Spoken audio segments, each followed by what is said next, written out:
Back to back दूसरा video जो आपके पॉलिटी से संबंधित मोस्ट इम्पॉर्टेंट आर्टिकल का है, उसको आज हम लोग फाइनल पूरी तरह से देख लेंगे। ऐसे तो देखा जाए तो ये जो वीडियो है आपका, ये जो क्लासेस आपके चल रहे हैं पॉलिटी का quick revision class important article का, वो सभी एग्ज़ाम को लेकर है। इसमें कोई ऐसा नहीं है कि स्पेशली एसएससी जीडी के लिए ही है, लेकिन एसएससी जीडी को ध्यान में रख के इसको बनाया गया है। तो अब हम चलते हैं कल के आर्टिकल से आगे और आप ध्यान से मिलाइए। आज हम इस पूरे आर्टिकल के जितने भी अनुच्छेद महत्वपूर्ण हैं उन सबको देख लेंगे। तो कल हम लोग ने किया था 61 महाभियोग कर लिया था, उसके आगे के कुछ आर्टिकल्स कर लिए थे। मैं अपने हिसाब से याद करते हुए आपको बताता हूँ, थोड़ा फास्ट पढ़ाऊँगा, थोड़ा ध्यान से इसको देखिए।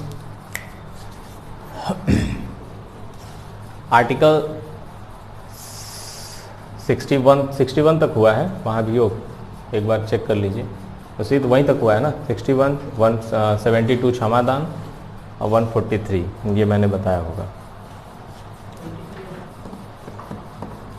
ठीक, चलिए। अनुच्छेद 63, इसमें उपराष्ट्रपति का पद है, यानी पद की बात कही गई है, किससे संबंधित है? उपराष्ट्रपति से। एक भारत का उपराष्ट्रपति होगा, इसकी बात कही गई है। ठीक है, उपराष्ट्रपति की बात, ये ध्यान रखिएगा।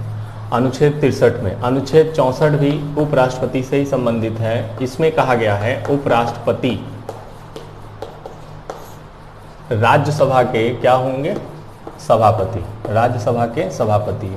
आपको एक बात और बता दूं कि उपराष्ट्रपति राज्यसभा के सभापति होंगे, इसका विवरण दिया गया है किसमें? 64 में। उपराष्ट्रपति वर्ड को नहीं लाएंगे इसमें।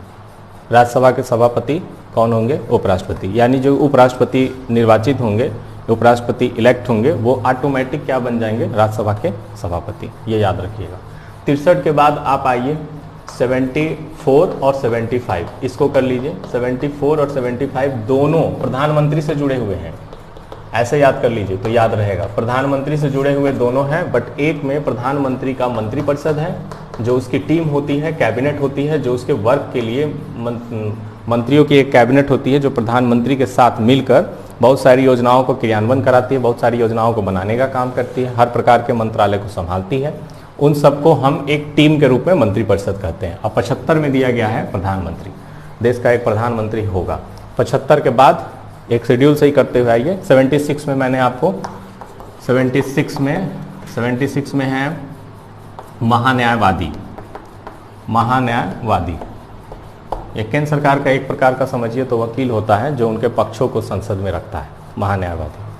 महान्यायवादी है 76 में, मोस्ट इंपॉर्टेंट है, इसको याद रखिएगा। 76 में है। 76 के बाद अगर आप आगे बढ़ेंगे तो महान्यायवादी के बाद 79 में आप आ जाइए, संसद की बात कही गई है। सारे इंपॉर्टेंस आर्टिकल्स आज मैं करा दूंगा, आप ध्यान से इसको देख लीजिए और क्विक रिवीजन के रूप में सारे आर्टिकल्स कैसे याद करने पहले उसको समझ लीजिए, उसके बाद किसको कैसे पढ़ना है वो आगे बताया जाएगा आपको।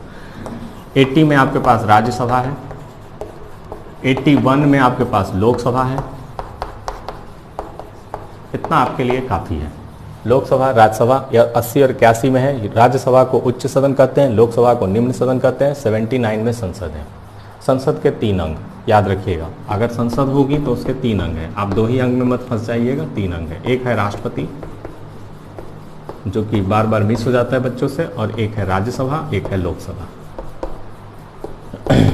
लोकसभा और राज्यसभा तो अपना सत्र चलाते हैं और बीच बीच में रहकर राष्ट्रपति की भी भूमिका इन दोनों सत्र में होती है। तो संसद के 3 अंग होते हैं, लोकसभा, राज्यसभा और राष्ट्रपति। इस बात को याद रखिएगा। इसके बाद 81 के बाद आपको जो मोस्ट इम्पॉर्टेंट है 84 है, योग्यता है, ये सब चीज़ें हैं, वो आप पढ़ लेंगे। उसके लिए उतना ज़्यादा हमें नहीं लगता वो क्वेश्चन आएगा। 176 के आगे आप एक कर लीजिए। जैसे ये केंद्र में होता है, केंद्र सरकार का ये होता है, एक तरह से वकील होता है, इनके पक्षों को रखता है महान्यायवादी। उसी तरह 165 में, अनुच्छेद 165 में दिया हुआ है महाधिवक्ता।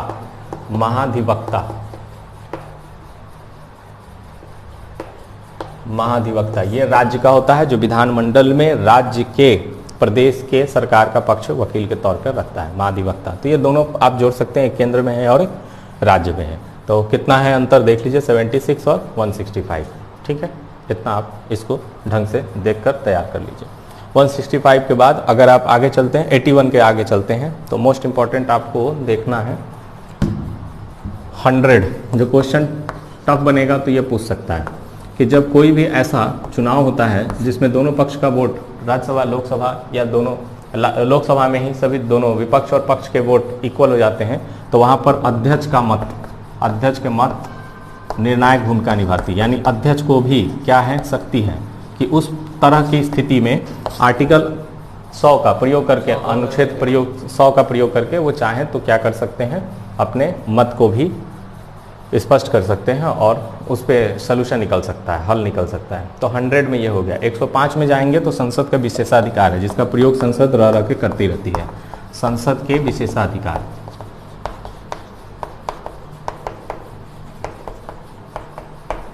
ठीक है, संसद के विशेषाधिकार है 105 में।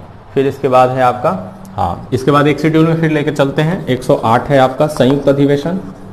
जब नई सरकार बनती है और नई सरकार बनने के बाद लोकसभा राज्यसभा का जब बैठक होता है तो उसमें पहला जो बैठक होता है उसका संयुक्त रूप से अधिवेशन कराते हैं, संयुक्त रूप से बैठक कराते हैं, जिसको राष्ट्रपति संबोधित करता है। इस बात को याद रखिए, उसी को संयुक्त अधिवेशन, ज्वाइंट सिटिंग कहा जा रहा है, जिसका विवरण अनुच्छेद 108 में है। 108 में संयुक्त अधिवेशन है, ठीक है। इतनी बात समझ में आ गई।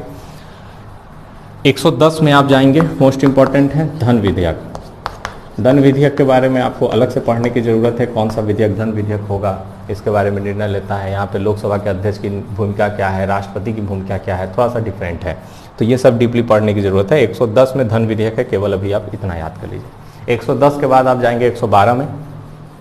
112 जो है वो आपका बजट है। बजट जो पेश होता है वो अनुच्छेद 112 के अंतर्गत होता है। 112 बजट की बात बताता है। उसके बाद आप सीधे जा सकते हैं 117 में। 117 में जाएंगे, वित्त विधेयक है, बजट से संबंधित वित्त विधेयक है।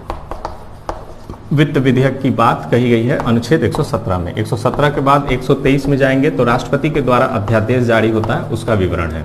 राष्ट्रपति जब आपातकाल की सिचुएशन में होता है, संसद के दोनों सदन उस समय कार्यान्वयन में नहीं होते हैं, क्रियान्वयन में नहीं होते हैं, गतिविधियां में नहीं होती हैं, तो उस समय अगर राष्ट्रपति के मनोवेग पर, उनके विवेक पर है, अगर उनको लगता है कि इस प्रकार का कोई कानून लाने की आवश्यकता है जिसका अभी एकदम जरूरी है, तो वो एक अध्यादेश पारित करते हैं और वो उस समय से तत्काल कानून मान लिया जाता है। तो उसकी शक्ति 123 में राष्ट्रपति को मिली है, यानी ये राष्ट्रपति की ही शक्ति है। इसे मुख्य रूप से बोलते हैं राष्ट्रपति की विधायी शक्तियाँ। इसको याद रखिएगा, चाहे तो ब्रैकेट में लिख सकते हैं, राष्ट्रपति की विधायी शक्तियाँ अनुच्छेद 123 में है। अनुच्छेद 123 के बाद आप मोस्ट इंपॉर्टेंट आगे चलेंगे 124। अब मैं इसको आप शॉर्ट स्क्रीन ले सकते हैं जो आपको इसमें देखना है, उसके बाद मैं इसको हटा देता हूँ।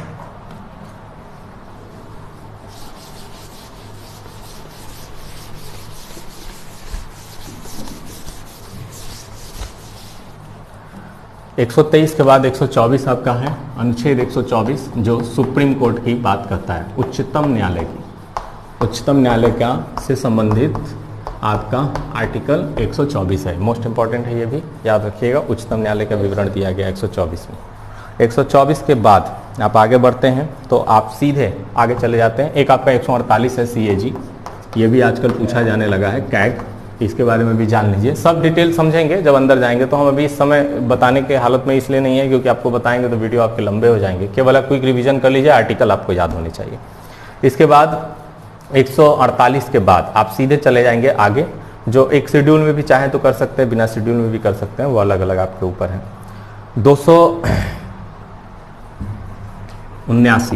279A सबसे मोस्ट इंपॉर्टेंट GST के बारे में इसमें डिटेल है, GST। फिर उसके बाद आप 280 में आएंगे तो आपको फाइनेंस कमीशन मिलेगा, कुछ संस्थाओं का विवरण मिलेगा जो संवैधानिक संस्थाएं हैं। जैसे 280 में फाइनेंस कमीशन है, वित्त मंत्रालय या वित्त आयोग कर लीजिए, सॉरी वित्त आयोग का के बारे में विवरण दिया गया है 280 में। 300, 315 और 324 ये दोनों मोस्ट इंपॉर्टेंट है। 315 में आपका है UPSC संघ लोकसेवा आयोग और 324 में आपका इलेक्शन कमीशन निर्वाचन आयोग। जो आप पेपर होता है आप सुनते होंगे यूपीएससी का, जिसकी तैयारी करते हैं बहुत बच्चे, अपने 10-10 साल 5-5 साल तक लगे रहते हैं यूपीएससी की प्रिपरेशन करने में। संघ लोक सेवा आयोग, उसका विवरण 315 में है, गठन किया गया है। हाँ, ये सब आप पढ़ेंगे तो आपको पता चलेगा कि उसके सदस्यों की नियुक्ति राष्ट्रपति के द्वारा होती है, इसके सदस्यों की नियुक्ति राष्ट्रपति के द्वारा होती है, ये डायरेक्ट राष्ट्रपति को रिपोर्ट करते हैं, इनकी शक्तियाँ क्या होती हैं, ये सारा डिटेल आपको उसमें अनुच्छेद के अंदर मिलेगा। तो 315 है यूपीएससी और 324 है इलेक्शन कमीशन। ठीक है, एक बात याद रखिएगा, 315 से 323 तक यूपीएससी का विवरण है। तो ऐसे करके मैं नहीं पढ़ा रहा हूँ आपको, मुख्य रूप से बता दे रहा हूँ कौन कहाँ पर है। 315 के बाद आप 338 अंतिम अनुच्छेद याद कर लीजिए, इतना आपके लिए काफ़ी है। बीच में हम आपको कभी राज्यपाल से संबंधित और मुख्यमंत्री से संबंधित ये सब बता देंगे, 5-10 आर्टिकल्स हैं, उससे आपके कभी कभार क्वेश्चन उससे भी आ जाते हैं। 338 में आपका अनुसूचित जनजातियों के लिए,